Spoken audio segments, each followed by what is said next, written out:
Patriarcas e Profetas, na linguagem de hoje, Os Escolhidos, capítulo 19, A Volta para Casa. Depois que atravessou o Jordão, Jacó chegou a salvo à cidade de Siquém, em Canaã. Ali, por 100 peças de prata, comprou dos filhos de Hamor, pai de Siquém, a parte do campo onde tinha armado acampamento. Ali edificou um altar. Foi ali também que cavou o poço ao lado do qual Jesus se assentou 17 séculos mais tarde. No calor do meio-dia, o filho de Jacó, o Salvador, descansou junto a este poço e falou aos seus ouvintes, que o escutavam maravilhados, a respeito daquela fonte de água a jorrar para a vida eterna. João capítulo 4, verso 14. O tempo que Jacó e seus filhos permaneceram em Siquém acabou em violência e derramamento de sangue. A única filha que ele tinha foi levada à vergonha e à tristeza. 2 irmãos estavam envolvidos no crime de assassinato. Uma cidade inteira foi destruída e seus moradores assassinados em represália ao ato irresponsável de um jovem impetuoso. O início de tudo, o que levou às consequências tão terríveis, foi porque a filha de Jacó saiu para conhecer as mulheres daquela terra, associando-se com os descrentes. Quem busca prazeres entre aqueles que não temem a Deus está atraindo as tentações. A cruel traição que Simeão e Levi armaram contra os siquemitas foi um terrível pecado. A notícia da vingança encheu de horror o coração de Jacó. Amargurado pelo engano e violência que seus filhos praticaram, ele disse: "Vocês me puseram em grandes apuros, atraindo sobre mim o ódio dos cananeus e ferezeus, habitantes dessa terra. Somos poucos, e se eles se juntarem suas forças e nos atacarem, eu e a minha família seremos destruídos." Jacó entendeu que havia motivo para que todos se humilhassem profundamente. A crueldade e a falsidade estavam estampadas no caráter de seus filhos. Os falsos deuses e a idolatria tinham ganhado terreno, até certo ponto, dentro de sua família. Enquanto Jacó estava assim, prostrado em angústia, o Senhor lhe ordenou que fosse para o sul, até Betel. A lembrança desse lugar lhe trazia à mente não apenas a visão dos anjos e das promessas da misericórdia de Deus, mas do voto que ele tinha feito ali, reafirmando que o Senhor seria o seu Deus. Decidido a limpar sua casa da contaminação da idolatria, antes de ir para esse lugar sagrado, ele deu instruções a todos: "Livrem-se dos seus deuses estrangeiros que estão entre vocês. Purifiquem-se e troquem suas roupas. Venham, vamos subir a Betel, onde farei um altar ao Deus que me ouviu no dia da minha angústia e que tem estado comigo por onde tenho andado." Relembrando a primeira experiência em Betel. Com profunda emoção, Jacó repetiu a história de sua primeira visita a Betel e de como o Salvador lhe apareceu à noite em visão. Seu coração ficou comovido. Seus filhos também foram tocados por um poder que dominou a todos. Ele utilizou o meio mais eficaz a fim de prepará-los para tomarem parte na adoração a Deus quando chegassem a Betel. Então, entregaram a Jacó todos os deuses estrangeiros que possuíam e os brincos que usavam nas orelhas, e Jacó os enterrou ao pé da grande árvore, próximo a Siquém. Deus fez com que o medo tomasse conta dos habitantes da terra para que não tentassem se vingar do massacre ocorrido em Siquém. Os viajantes chegaram a Betel em segurança. Ali, o Senhor apareceu a Jacó mais uma vez e renovou com ele a promessa da aliança. De Betel, eram apenas 2 dias de viagem até Hebrom, mas essa jornada trouxe muita dor pela morte de Raquel. 2 vezes ele havia trabalhado 7 anos por amor a ela. O amor que tinha por Raquel tornou mais leve o seu trabalho, pois havia sido um amor profundo e duradouro. Antes de morrer, Raquel lhe deu um segundo filho. Já quase expirando, ela lhe deu o nome de Benoni, o filho da minha dor. Mas o pai preferiu chamá-lo de Benjamim, o filho da minha mão direita, ou minha força. Quando Jacó chegou ao fim de sua viagem, ele foi visitar seu pai Isaque em Manre, que é Hebrom. Ali permaneceu durante os últimos dias da vida do seu pai. Para Isaque, bastante doente e cego, a bondade e a atenção desse filho, que havia ficado tanto tempo longe de casa, foi um conforto durante os anos de solidão e perda de seus entes queridos. Jacó e Esaú se encontraram junto ao leito de morte de seu pai. Os sentimentos do irmão mais velho estavam completamente mudados.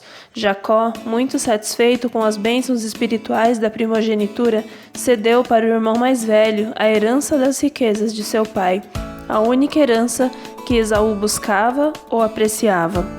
Não estando mais separados pela inveja ou ódio, eles se despediram e Esaú foi morar no Monte Seir.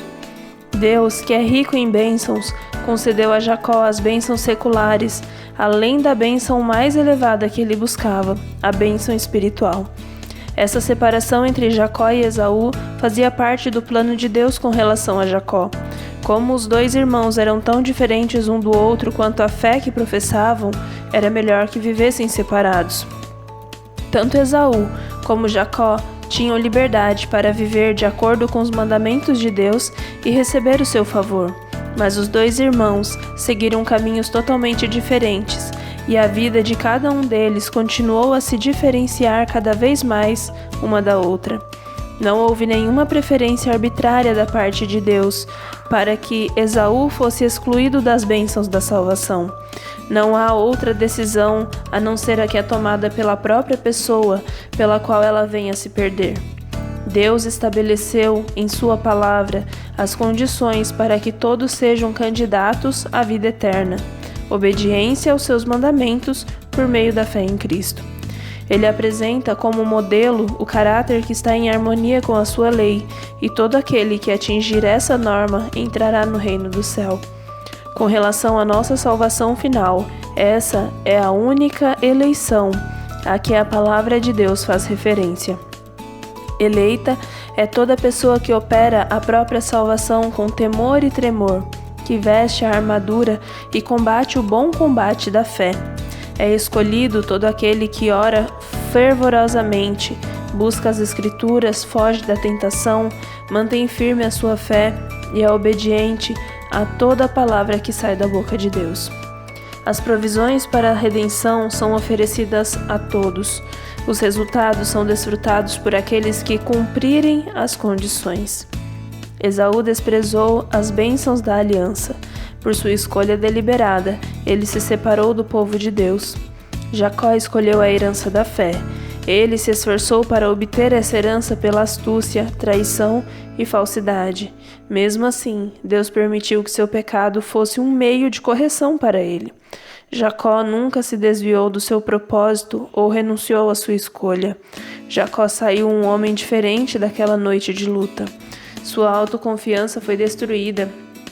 Mesmo depois, em lugar da falsidade e do engano, sua vida foi marcada pela simplicidade e verdade. Os elementos indesejáveis do seu caráter foram consumidos no fogo da fornalha. O verdadeiro ouro da fé, revelada em Abraão e Isaque, mostrou seu brilho na vida de Jacó. O pecado de Jacó e a cadeia de acontecimentos que dele se originaram levaram a produzir frutos ainda mais amargos nos caráteres dos seus filhos. Esses filhos desenvolveram graves defeitos. A vida em família revelou os resultados da poligamia.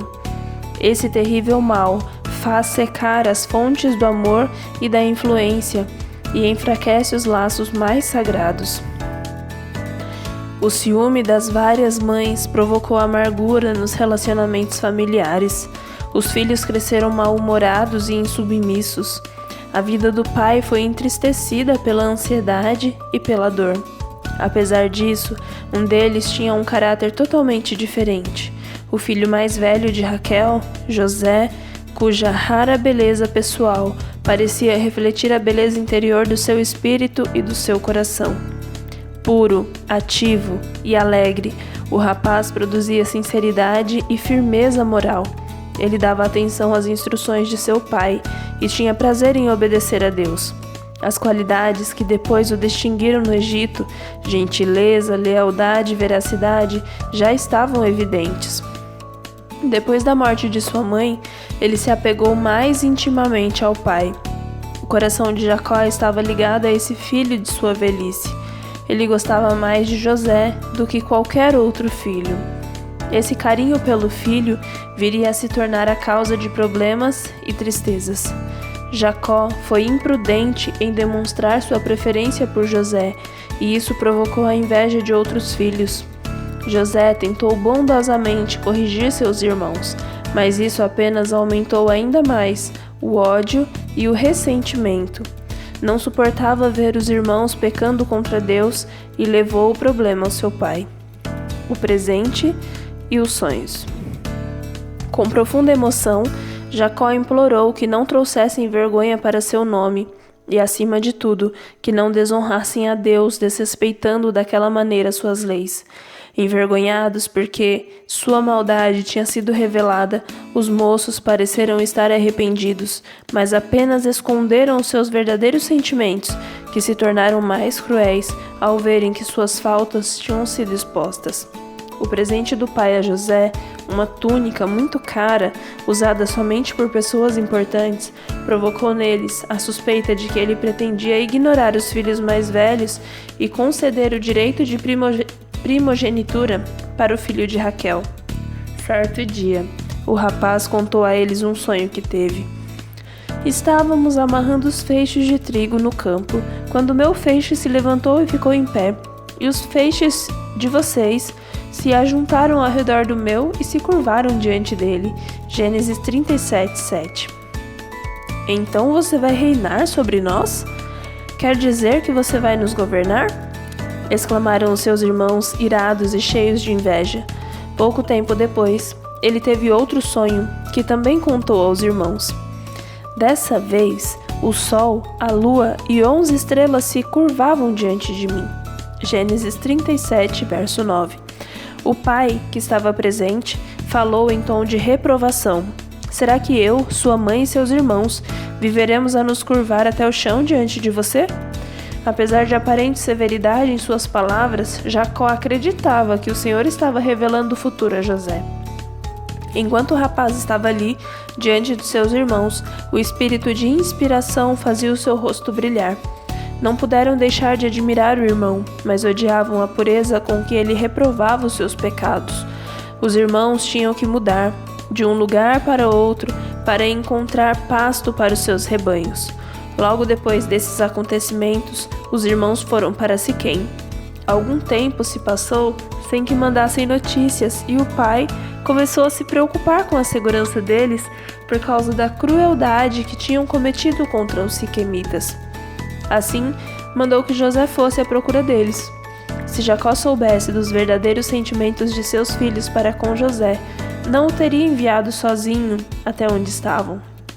Com alegria no coração, José se despediu de seu pai e nenhum dos dois poderia imaginar o que aconteceria até o dia em que viriam a se encontrar. Quando Jacó chegou a Siquém, seus irmãos e os rebanhos não estavam mais lá. Perguntou a respeito deles e foi informado de que estavam em Dotã. Ele se apressou, esquecendo o cansaço, tendo em mente aliviar as preocupações de seu pai e encontrar os irmãos a quem ele ainda amava. Seus irmãos o viram se aproximando, mas, em seu ódio, nem pensaram na longa viagem que ele tinha feito para encontrá-los naquele lugar, no seu cansaço e nem na fome ou no direito de ser bem recebido e no amor fraternal. Ao olharem para sua túnica, o símbolo do amor de seu pai, ficaram enfurecidos. Lá vem aquele sonhador. Gênesis 37, verso 19. A inveja e a vingança dominaram seus sentimentos. É agora, vamos matá-lo e jogá-lo num desses poços e diremos que um animal selvagem o devorou. Veremos então o que será de seus sonhos. Rúben não poderia suportar a ideia de assassinar seu irmão e propôs que jogassem José vivo em um poço e o deixassem ali para morrer. Ele pretendia resgatar o irmão secretamente e mandá-lo de volta para seu pai. Depois de convencer todos a aceitarem seu plano, Rúben saiu e, temendo que suas reais que suas reais intenções fossem descobertas. José chegou sem ter ideia do perigo que corria. Em vez de ser saudado como esperava, ficou aterrorizado, com a ira e os olhares de vingança dirigidos a ele. Seus irmãos o agarraram e tiraram sua túnica. Suas zombarias e ameaças revelavam um propósito mortal. Ele implorava que o deixassem, mas se recusavam a ouvi-lo. Aqueles homens, cheios de ódio, o arrastaram à força até um poço muito fundo que havia por perto. Empurraram o irmão para dentro dele e o deixaram ali para morrer. Vendido como escravo. Logo se aproximou um grupo de viajantes, uma caravana de ismaelitas a caminho do Egito com suas mercadorias. Judá sugeriu, então, que vendessem seu irmão em vez de o deixarem a morrer. Assim ele estaria fora de seu caminho e não seriam culpados do seu sangue. Afinal, insistiu, é nosso irmão e é nosso próprio sangue. Todos concordaram e José foi rapidamente tirado do poço. Quando ele viu os mercadores, a terrível verdade caiu como um raio sobre ele. Tornar-se um escravo era algo que ele temia mais do que a própria morte. Aterrorizado e em agonia, apelou para cada um de seus irmãos, mas foi em vão. Alguns tiveram pena dele, mas todos achavam que tinham ido longe demais para voltar atrás. José contaria para o pai. Com o coração endurecido pelo ódio, eles o entregaram nas mãos dos mercadores pagãos. A caravana seguiu seu caminho e logo se perdeu de vista. Rubem voltou ao poço, mas José não estava mais lá. Quando soube o que tinha acontecido com ele, achou que era melhor se unir aos seus irmãos para tentar encobrir o crime que tinham cometido. Mataram um cabrito, mergulharam a túnica de José no sangue do animal e o levaram para seu pai, dizendo que a tinham encontrado no campo. Achamos isto. Veja se é a túnica do teu filho. Eles não estavam preparados para ver a terrível dor de coração e o sofrimento indescritível que foram obrigados a testemunhar. É a túnica do meu filho, disse Jacó. Um animal selvagem o devorou. José foi despedaçado.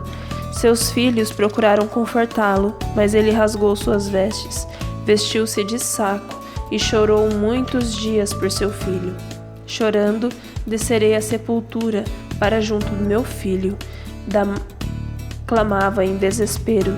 Gênesis 37, verso 34. Os moços, aterrorizados com o que tinham feito, além de temerem a condenação de seu pai, tinham ainda que manter em silêncio sobre sua culpa, que até para eles parecia grande demais.